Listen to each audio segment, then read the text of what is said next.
Hey everybody, Jon Clay, VP of Threat Intelligence here at Trend Micro, and welcome to our episode 20 of Trend Talks BizSec. Joining me today again is Ed Cabrera, Chief Cybersecurity Officer for Trend Micro. Ed, how are you today? Fantastic. Nice sunny day. Great topic covering about a recent trip.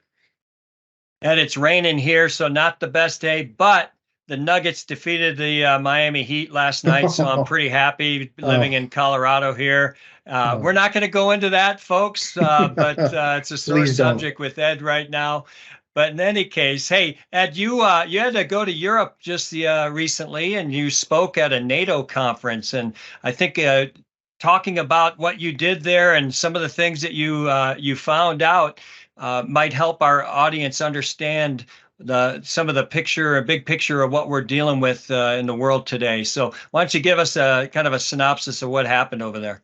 Yeah, no, absolutely. And it was a great trip. For those of you who may or may not know, NATO has this Center of Excellence cyber conflict conference every year. So this is CyCon, and it was CyCon 2023, and it was in Tallinn, Estonia.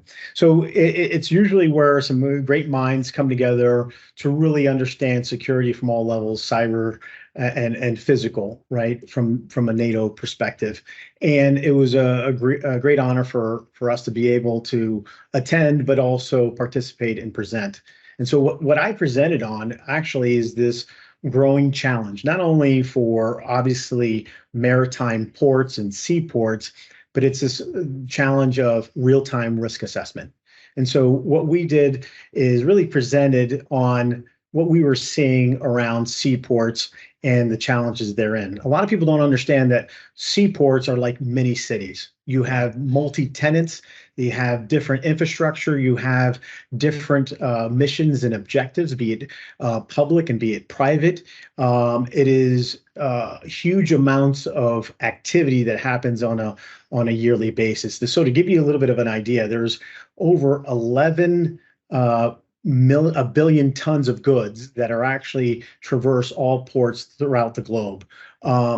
And it really represents about 90% of all global trade. So anything that you actually buy anywhere possibly is traversed through some port at some place at some time. So the port systems and the networks therein are critical to global supply chains, right? We did see some of the weaknesses that happened around the pandemic and how any kind of stress can really have a ripple effect. And Well, Ed, so, we also saw what happened with NotPetya and Maersk, who's a huge organization that provides the vessels and does the shipping of all these goods around the world, and it impacted them. So we're talking supply chain essentially. Is how do we strengthen our supply chain? And one of those areas is the seaports, because if you can't they shut down our seaports, obviously, then that just means those goods can't get off the ships and they can't get onto the rails that take them to the cities, that take them onto the trucks that then deliver them to the end user, so to speak, right? So I mean, it's all interconnected these days, and obviously technology is a forefront. So yeah, so tell us a little bit about what we've sort of put together here. I think it's a blueprint for other industries that can, or maybe even in critical infrastructure, that can look at this.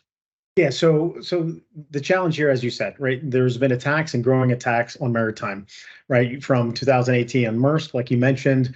You had CMH, CGM in 2021, and actually in the port of Los Angeles, they actually released a report last year saying that they had reached a new level of threshold, that they were actually blocking and tackling about 40 million attacks each month. So they, just like other critical infrastructure, has been really targeted at a higher level. And so what we wanted to do is really look at, okay, what's the unique difference, right? When it comes to critical infrastructure, the big thing that we're looking at is the converged IT and OT environments, or the growing nature of those. I mean, when you look at a port, you're looking at vessels, you have communication systems, bridge systems, cargo management systems, access control systems. You have operational control communication systems at the actual facility. So you have vessels, the actual port infrastructure facility, and then you have the enterprise, the usual enterprise side of the house. So when you're looking at the challenge here going forward for critical infrastructure, but our focus for this talk was maritime, was how do you come up and understand risk in a real-time way across a port and across all of its tenants and different infrastructures. And you're talking like continuous monitoring of risk, right? It's not a one-time assessment or audit that says, hey, our risk is this.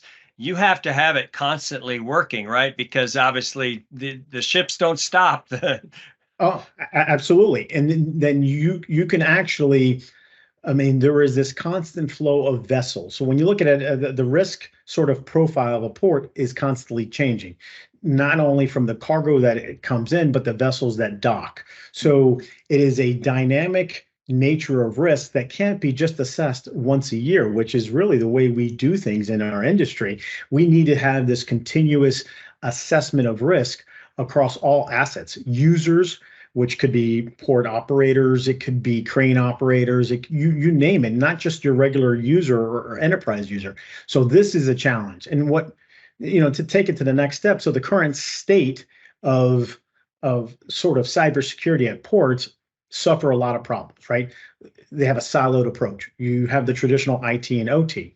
You have limited scope or visibility, right? And lack of integration of systems, but also lack of integration of security products and risk analysis of everything. So you have limited threat intelligence and threat intelligence and information sharing. You have interoperability issues with those existing systems. So all of the issues that you would think any organization or even any city would have, it's there in a very micro fashion at a port. Yeah, and what's interesting, Ed, you mentioned the on the OT side. So OT networks have always traditionally kind of been hands off, right?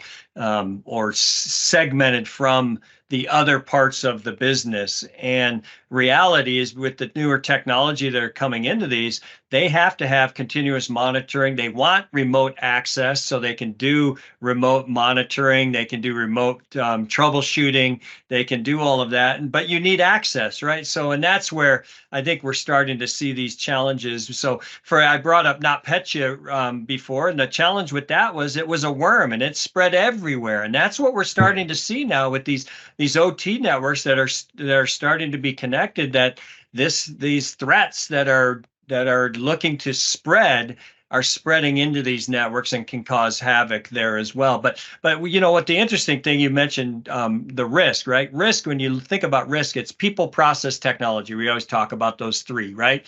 Yep. And today, the threat actors are definitely targeting people. And when I say targeting people, I'm talking about their credentials, their accounts that they are logging into and gaining access to these other systems. If I can steal their credentials, I can become them, I can take over their account. That gives me access to these networks, these systems, because I think a lot of people don't realize and don't think that in the past, it was always about device security.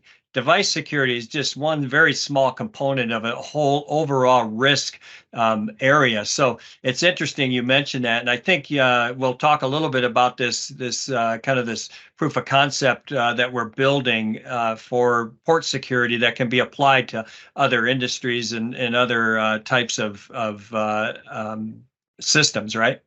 Yeah, no, absolutely. So the real problem, to be perfectly honest, real-time risk assessment. Why? You have all ports are operating 24/7, and for many different reasons, just in time, fill in the blank, just in time manufacturing, everything really relies on sort of the heartbeat and the nervous system of the shipping industry. And so when you look at it, real-time operations and real-time risk assessment is critical, which you just mentioned before. And so when you look at it, it's the attack surface, right? That's really what we wanted to focus in on, because you just mentioned it, right? So it's the attack surface is not just infrastructure or equipment. Now it's enterprise equipment, it's OT equipment, it is enterprise users, it's operational technology users. So you look at the attack surface at a port, it is pretty extensive. Now it's not anymore, Ed, it can be the ship, it can be the crane, it can be, you see the big cranes that are pulling these systems, these vessels off of the ships. We did a research report years ago. Remember, if you remember, we were able to take over some cranes. Those were more construction cranes, but cranes are cranes. They're all being run by computers these days. And so certainly that has to be taken care of. So yeah, absolutely. So this was the problem set, right? When we actually used that research as part of our proposal, we put together, it was over a year and a half ago that I would say about a year ago, when we sort of realized that this opportunity was going to happen last year. So we started working together internally, but a part of this opportunity is actually funded by the Bird Foundation. So the Bird Foundation is essentially this foundation that connects the US government and the Israeli government. It's been around since 1977. They really focused on solving and innovating problems around physical security, environmental. And so last year was the first time they really focused on cyber.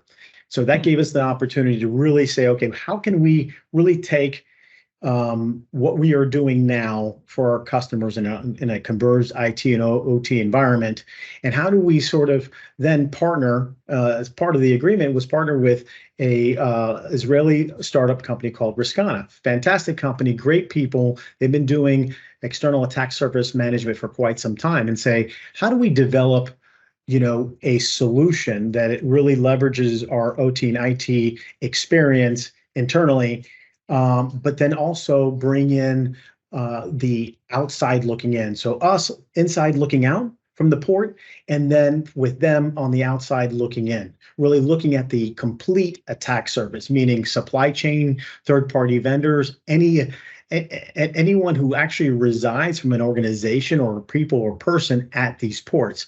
So that's why we put this together, an 80-page proposal, and then a month and a half ago, we were lucky enough to be told that we won it. And a part of that prize was $1.1 million in research and development to create a solution, real-time risk assessment solution for maritime ports. And we're going to start working on this. We're so excited. We've already had these meetings. We've already met with different port officials, and we're just getting started. So obviously you could tell from my excitement what we're going to do. Yeah, that's awesome. So I think that basically, to give the audience an understanding of what we're talking about here, we're basically going to have a solution that can first and foremost discover your attack surface, and that could be accounts, it could be devices, it could be whatever it might be, right? Externally as well as internally. So you finally understand what you have. From there, we will assess that risk based on all different types of criteria, right? Do you have vulnerabilities that haven't been patched? Do you have misconfigurations, whatever it might be? Once we've assessed that risk, we can put scores to those risk levels, and then the organization can look at that and go, okay, we have X number of critical ones that we need to fix now. We need to mitigate. So then we provide mitigation capabilities as part of that. And so that's that continuous, and through this, it's all continuously monitored. So you're all constantly going to be discovering your attack surface, assessing that attack surface, and then mitigating the attacks that could potentially target that attack surface. And so that's exciting that we are able to provide that. And that the nice thing, like I was saying earlier, Ed, and I think this is the opportunities, that critical infrastructure is being targeted. We've seen recently the Chinese targeting US critical infrastructure, et cetera, et cetera. And this is something, obviously, ports are part of our critical infrastructure. So applying this to the other industries that are part of the critical infrastructure in the U.S., I think what did we say? There's 16 industries in critical that are named as critical infrastructure. Applying those into those other areas can also help them. So I'm excited to see how this can be to grow and leverage and actually provide protection and minimize risk more than anything. No, absolutely. I mean, in our early meetings with one port authority, they were asking, can we do other infrastructure and OT infrastructure, because their OT infrastructure is expanding, i.e., smart cities, and they would love to see if we could actually include that as a part of the use case. So there's definitely a need, and I think there's this growing need. And no, I'm really excited for us to really start working on this. Yeah, and we have evidence in history where the supply chains, right, back in Ukraine, when the energy site got hit, but then the coal from being transferred from the trains from the coal plant, coal mine, that entire attack chain got targeted and got attacked. And so this is going to be interesting because obviously, like we already said, the ports are just one part of and the entire supply chain, right? It goes from the ports to the rail and to trucks and gets delivered. So good to see, Ed. These are the kind of things that I'm excited about and have been with Trend Micro, because we're actually looking, how can we protect the world, right? How can we improve and keep the world safe for exchanging digital information? That's kind of our mission, has been our mission forever. And we're actually showing that and providing that out there. So great to see that. Looking forward to, hopefully you get asked again to this SciCon next year, and we can show how evidence of it actually working. Absolutely. Absolutely. Looking forward to it. Well, everybody, thanks for joining us on this episode 20 of Trend Talks BizSec. Ed and I will be back again for episode 21 in the near term. But have a great day, and we will talk to you soon. Ed, thanks a lot. Have a great day as well.